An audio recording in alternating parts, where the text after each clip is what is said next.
Now I'm going to build up my artichoke and brie pizza, starting with a nice tomato base.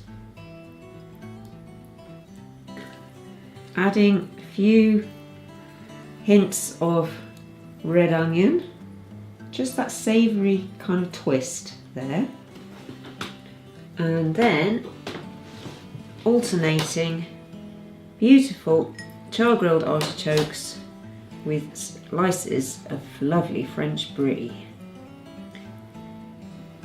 There we go.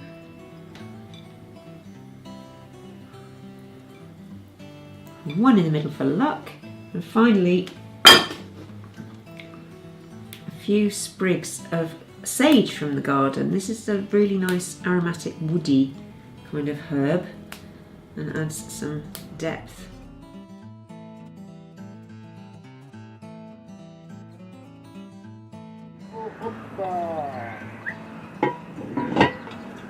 Perfect.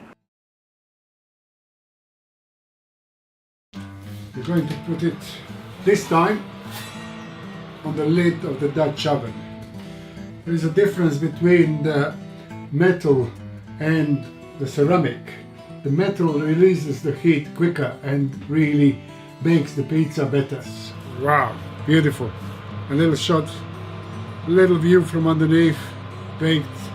Now I'm going to put some chili oil just to finish off this nice artichoke and brie pizza. Brushing it on.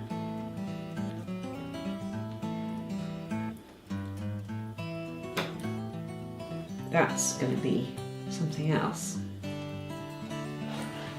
Dragon, where are you? Roar.